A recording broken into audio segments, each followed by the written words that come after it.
Adicara panggih manten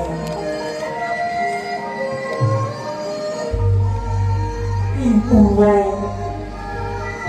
Madya wasana mangke boten manggih panggengan setunggal tumuten kawiwitan adicara salajengipun pinanti manjing bareng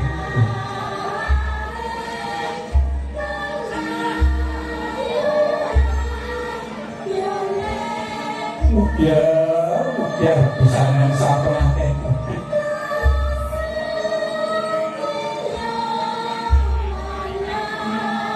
ingkang atur busana pindha dosane prawis pramana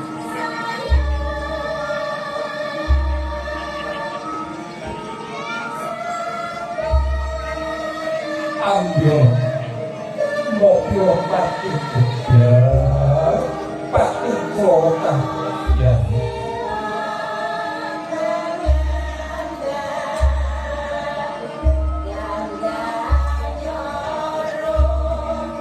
kapan yang pendukung tanda takdir kila kasus ini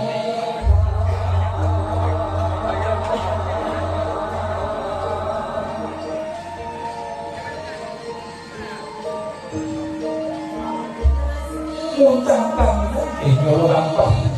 sang pengantin suhu dan sawit umina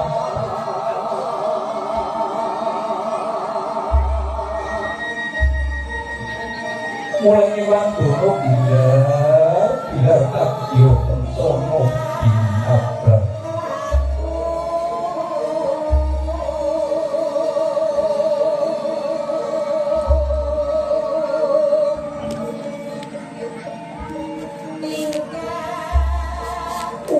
Pramojo ajas bisa pindah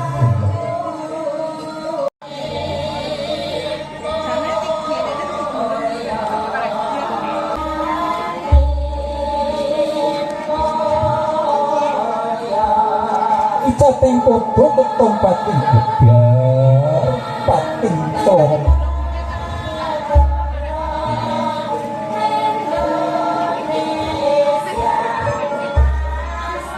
dening cemelo kan trinete sing sesukya mawa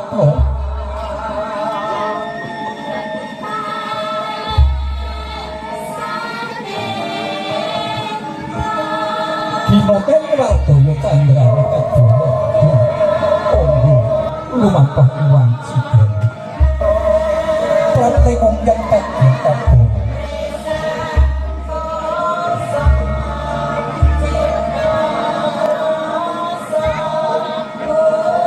sang pengantin kakunda dan sambung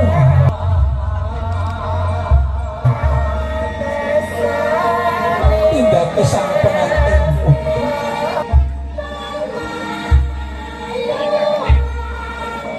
kairing dening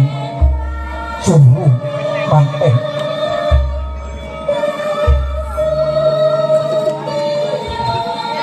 ingkang pinaragan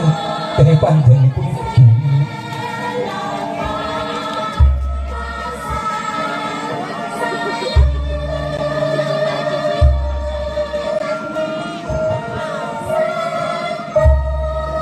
ugi kadherekaken Dwi Kanjeng ini menika Bapak Sugio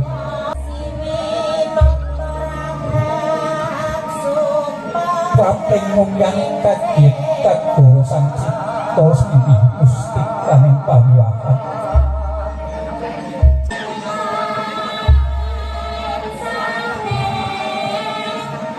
pengen sang pengantin putri dalah samya angrantu adicara ingkang sampun rinantun dening Pranatapara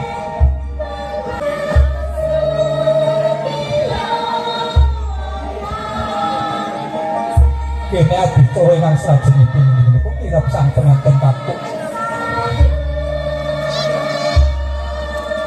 kanthi kairingan gendi ketawang silingkas pelok patet dipuneng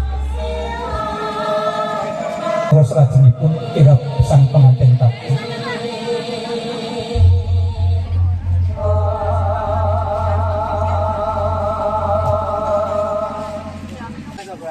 kanthi kairingan bangsa ketawang jilmet darenggas pelok patet dipuneng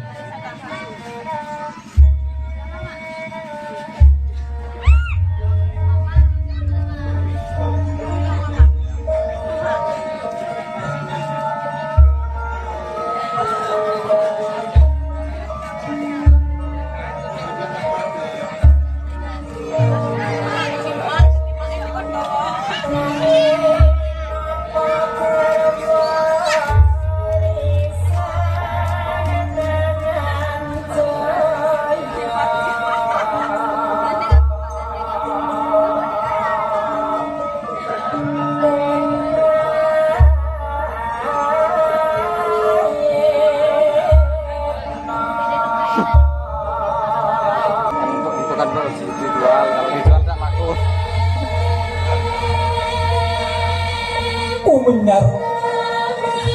unduh tejo sumira iku tetejaning sang pengantin kakung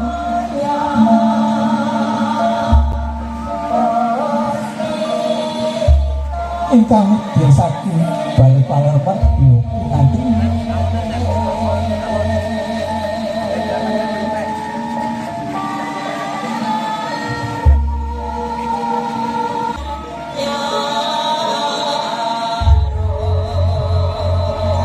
lamun kadulung ketinggal agung merabu miwah amrabu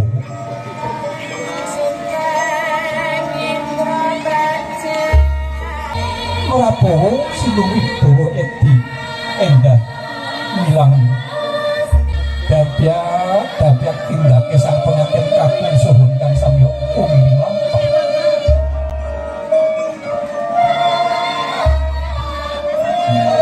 dasar tindake nyarbulopo akhirnya gajah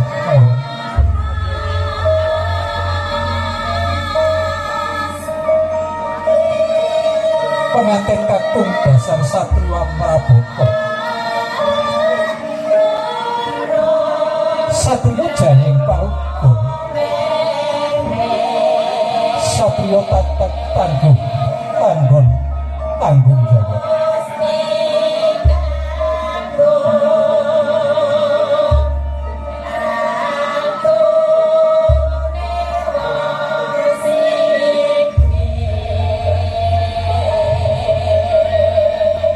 tidak kesang pengantin kak kanthi kain buru manteng kang pinerakan demi panjenenganipun Bapak Rosmi pratengong yang kaget kagum sang pengantin kakung dalam kang sablok inggih menika Mas Bagus Hadi Saputra Utama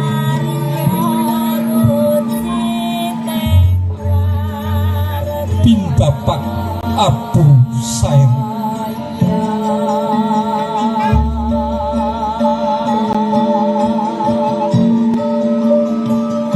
tinampi weng ing wanita nggih menika bale palarman mungkin nate ing bale pirajan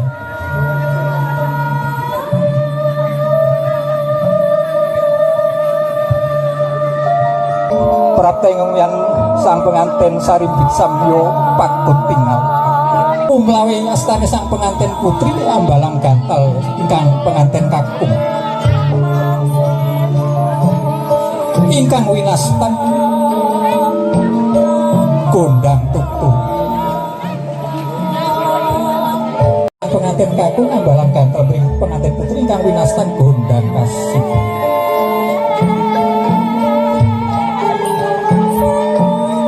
foto wujud teka lining tintin langsulan lawe warna ingkang mengtu wigati suruh yang dimulu malang kurke bintungan koto ingkang langkah saged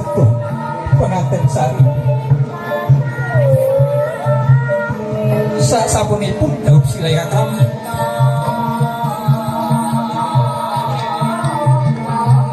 tasah ngabekti dumateng arsa dalem Allah Subhanahu wa taala.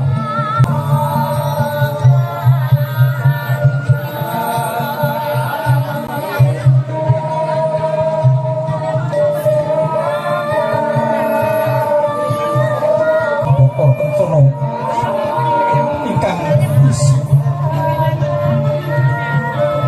tembang mencoak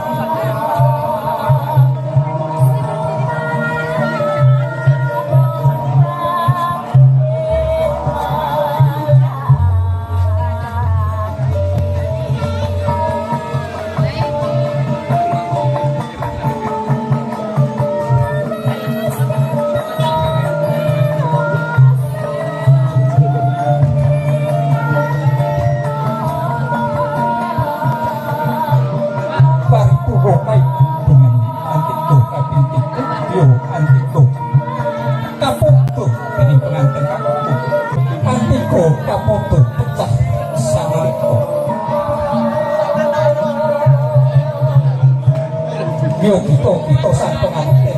yo sumentuk pengantin kakung sidro miji sambaranipun pengantin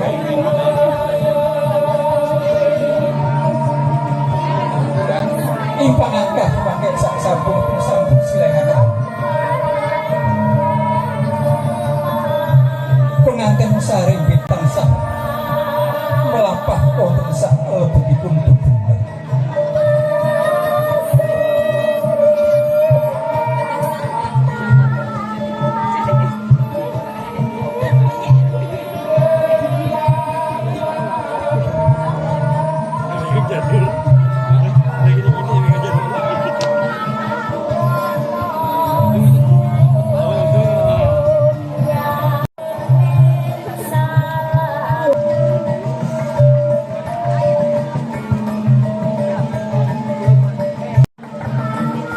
Koko Suki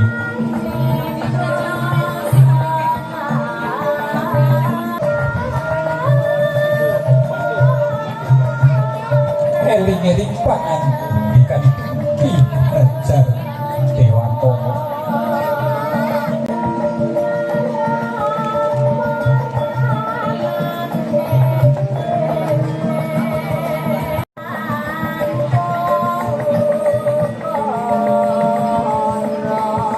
Madyo pamungkas sutut ingkang wonten ngajeng nggih menika Bapak Sugi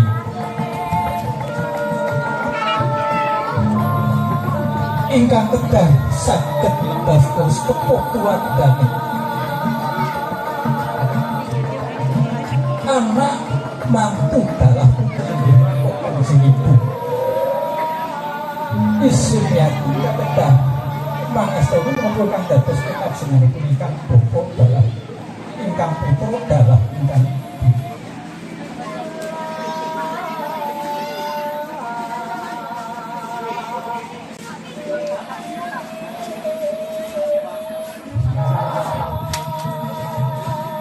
Prating pelaminan sang penantian saribit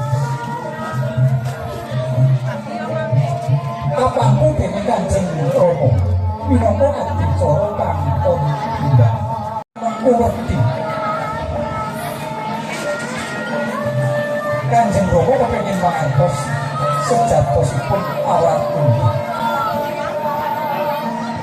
putra pribadi dalah putra mantu wae pangandikanipun Ibu Isma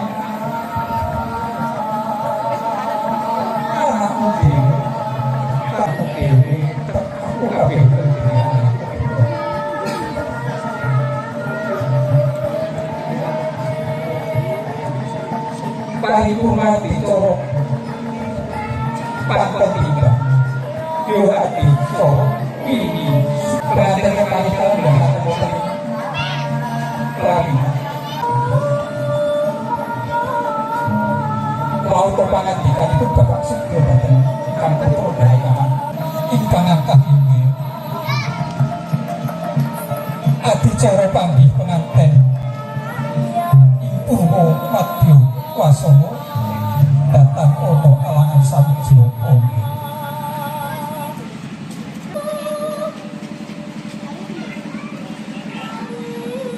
Sanes sak mangke sampun dados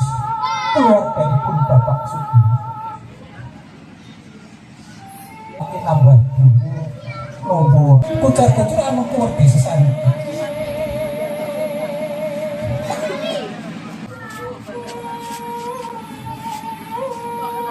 Mas iki to. Aku paring buku lawan kowe, paring hasil karo kowe. Kang sak suwene aku boleh rezeki kabeh pasrah kelawan jeneng Gusti. Ing panangkah nggon sacukupe anduweni kena kanggo beto, kena kanggo simpenan ing besok penting. Simak ulang ini pun lingkungan itu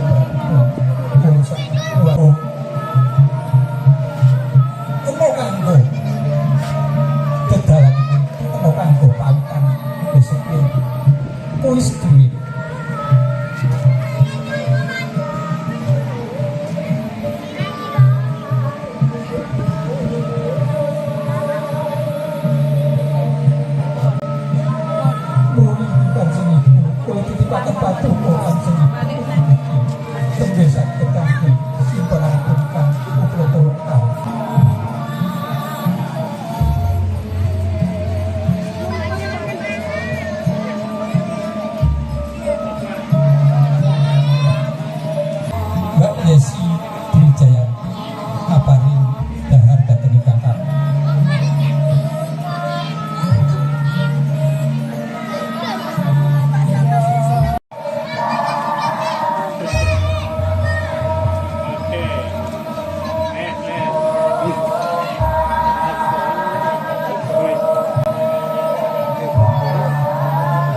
gantosan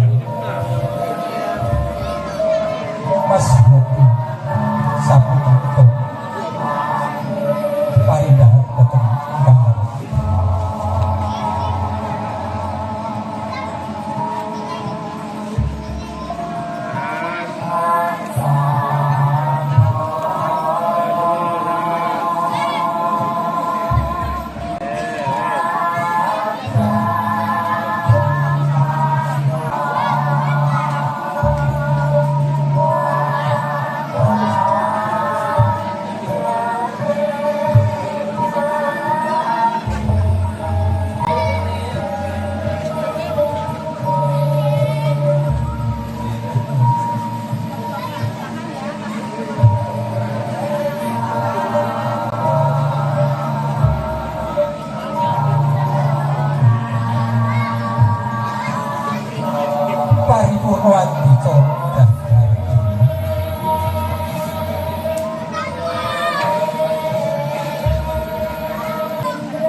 sang pengantin sari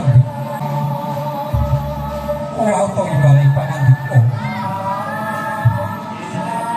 ikang putra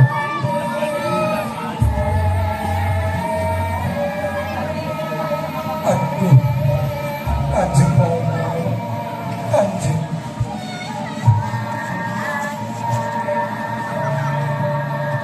kawula ngaturaken sugeng pangapunten kanjeng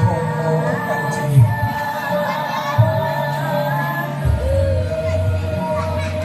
yang tos pilih samangke kula dereng saged tinggalaken dharma bekti dados paduka kanjeng Rama kanjeng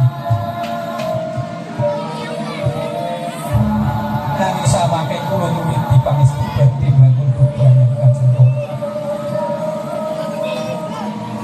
Rama mugi-mugi angin kula bebrayan ngantos kakek-kakek ini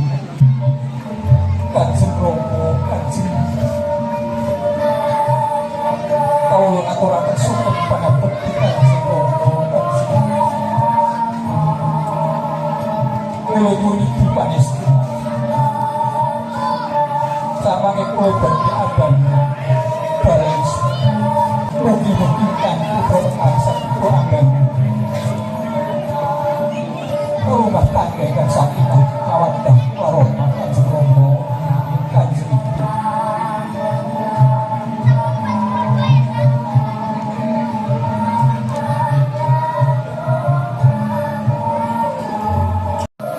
Ngaturaken adi cara panggih pengantin kata tembang tembung kowe kang temprenan wonten kawula pribadi nyuwun gunging samudra pangapunten.